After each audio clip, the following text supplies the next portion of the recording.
Hello, everybody. You're very welcome to this latest podcast in the PhD series. I want to speak today to Vedant Modi. And Vedant, I'm going to ask you to give us a little bit of background about yourself and how you came to be studying a PhD at the University of Limerick. So I'm originally from India and I had moved to Ireland or UL back in 2014 when I'd done my bachelor's degree in aeronautical engineering.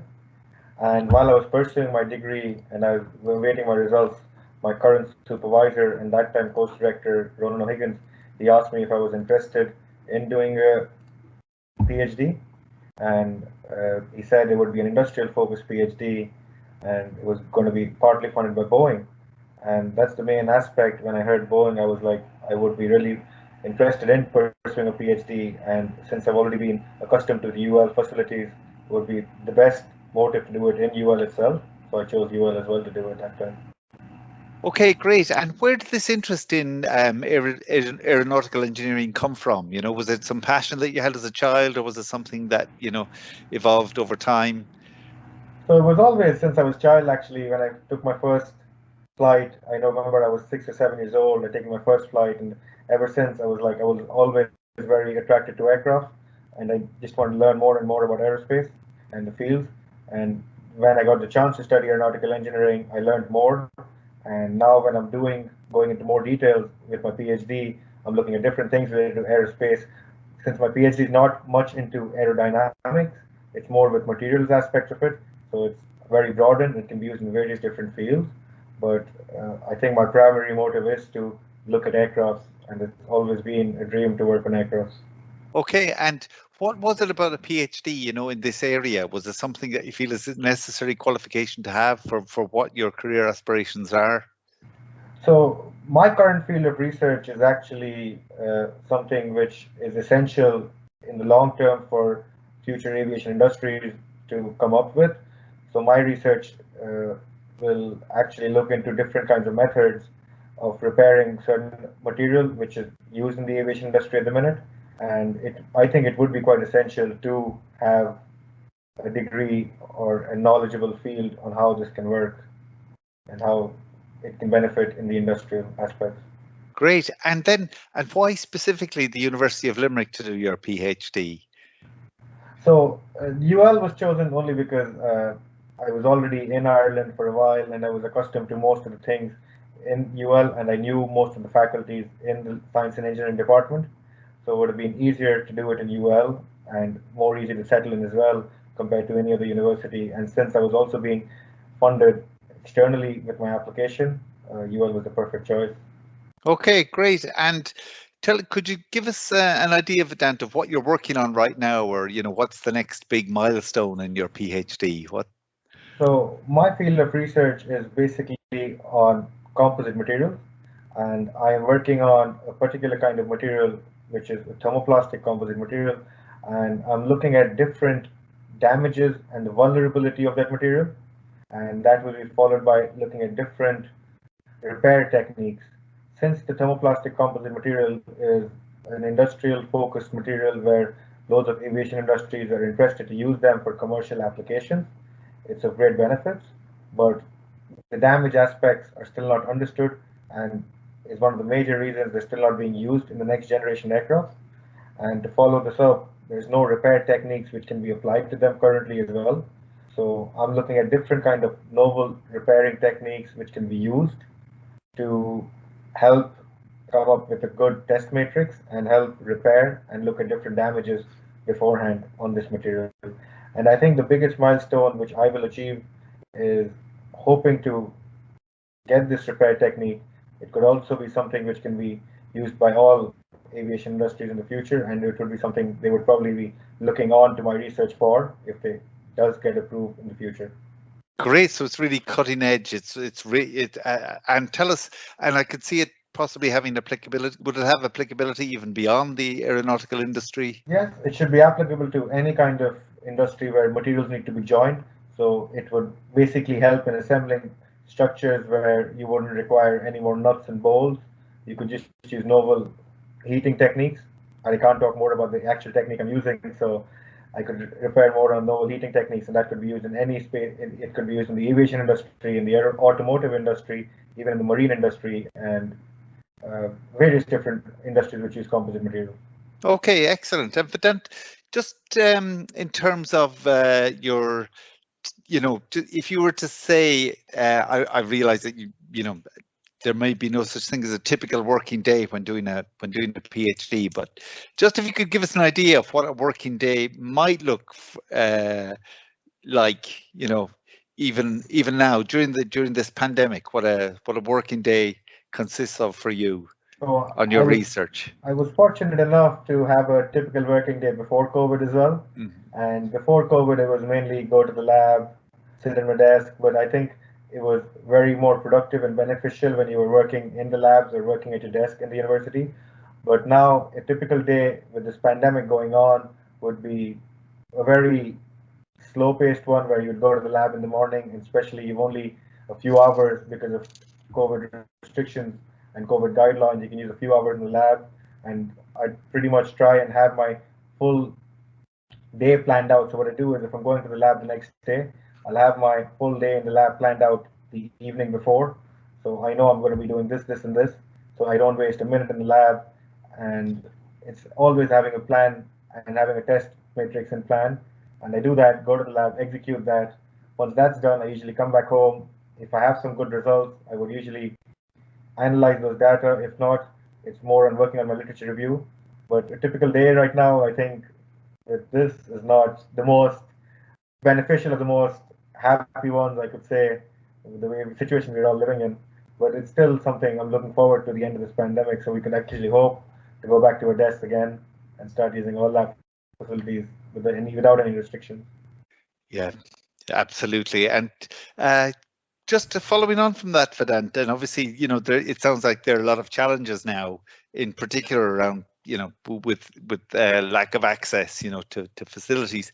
But could you perhaps tell us about a time when you encountered a problem or a challenge in your research, and how you confronted that challenge and perhaps overcame it? So there are various different challenges which I've encountered during my research.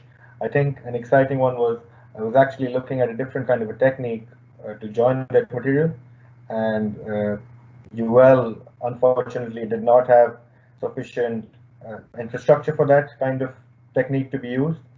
And this is when I started reading loads of literature reviews, and I was reading loads of papers, and I saw somebody in Luxembourg who was carrying something out which I wanted to do as well, and compare those two different techniques. And this is when I emailed my supervisor saying he's been publishing a lot. One of these PhD students in Luxembourg has been publishing a lot in this field. And I said, can I hopefully try and email him and see if he's interested in doing something with me where we can work together and come up with a novel solution. And I emailed him the next day when my supervisor approved, and it led to a collaboration project which we're currently working on as well. And that's something where I think a PhD might open more horizons, and it gives me the benefits to go to Luxembourg, hopefully do some testing with him and learn about new novel processes which aren't even in the UL facilities, and I can use outdoor external university facilities as well. So that's something I think was pretty interesting, and it was a good challenge to overcome, but it's still a matter of fact when I can go and use those facilities when some restrictions come open up.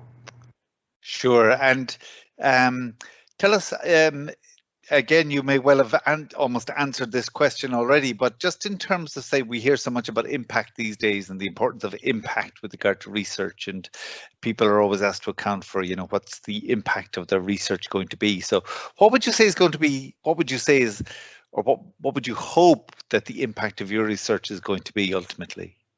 So I really hope that in terms of looking at different damages and the vulnerability of the material I'm working on, it could be an easier aspect for aviation companies or even any other industry who wants to use carbon fiber composites, thermoplastic composites, who could look at my study and they could decide on the design, layup, and see how the damage was propagating in those machines, so they'd have a better idea beforehand, and they would know the strengths before they go and manufacture those in commercial aspects. And more importantly, in terms of repair, once there's a full approved repair which has been approved by all the aviation agencies, then it could be something which can be used full time in the commercial industry, and it would save all the aviation industries quite a bit of money and help them look into this research as well, which I've carried out. Great. And for your own career, Vedant, where do you think you this research will take you? Could you imagine yourself within academia or within, say, industry or within the public sector, or where do you think that this project, So this PhD project, will take you? I'm really hopeful that this project takes me to industrial aspects, because I think since my PhD is a fully industrial focused PhD, it should open horizons to different industries. And like we discussed before, it's not only restricted to the aviation industry, it's open to all industries. So even the likes of Tesla or SpaceX, I think Tesla is something which I'm really interested in because of all the electric cars they're making, and composite materials certainly can be used in that industry as well and can be used in Tesla cars. So I'm hopeful it'll be more of an industrial aspect where I can get a good industrial job in one of the big companies. So that's where something I'm hopeful for. Great. And tell us, with regard to what would you say are, the advantages, say, of doing a PhD, compared, say, to working in industry at the moment, just in terms of, say, without one. What would you say are the advantages of having a PhD, and how will it equip you for this kind of, post-academic world? So I think the first and most major advantage of carrying out a PhD is giving me an opportunity to make a contribution towards my chosen field, towards my field of interest. And I think that's a very good benefit to have. The second one would be in terms of career goals. I think if you have a PhD, you've experienced a lot during your 4 years, where you can have the most stressful of days or you can have the most easiest of days as well. So that way I can have a long term career goal where I've experienced so much, and it's also very challenging and it always gives me more knowledge. So that's definitely the advantages of doing a PhD. Excellent. And just a last question then. What advice would you give to someone who's thinking of doing a PhD? Not necessarily at the University of Limerick, but just doing a PhD. Somebody, who's an undergraduate at the moment or doing a master's. What advice would you give to them if they're thinking of doing a PhD? Well, I think the first thing they should be 100% aware of is, are they going to be committed and dedicated to this field or the study? If they are, then I think they will certainly enjoy this research, but it's not going to be a cakewalk. There will be the most stressful of days, which they'll have to accustom to and they'll have to get used to. And it could be results would never, especially in science and engineering, I could say results might not be going in your way at all, but it's never to be disheartened because it's only a result. It's not proving, it's still something to provide. So even if the results are not what you're hoping for, it's still something you can give out to in the data and say you've already tried your best. So that's something. So you should never lose hope, and you should always try and come up with new different ideas, and it gives you more thinking knowledge as well and really broaden your horizons. Excellent. Vedant, thank you so much. That was great. Really, really useful and insightful to hear, your thoughts on your own PhD and on your research, and just advice that you would have for others, and about your, potential career aspirations and where this research is leading to. It sounds like really exciting and in a real kind of niche area. So thank you so much, Vedant, and I'll say just best of luck with your PhD, with the rest of your studies and with your future career. And yeah, great. And thank you so much for taking your time out of your busy schedule to be here today. Thanks a lot, Jared. Thank you so much. Great. Thank you, Vedant. Bye bye.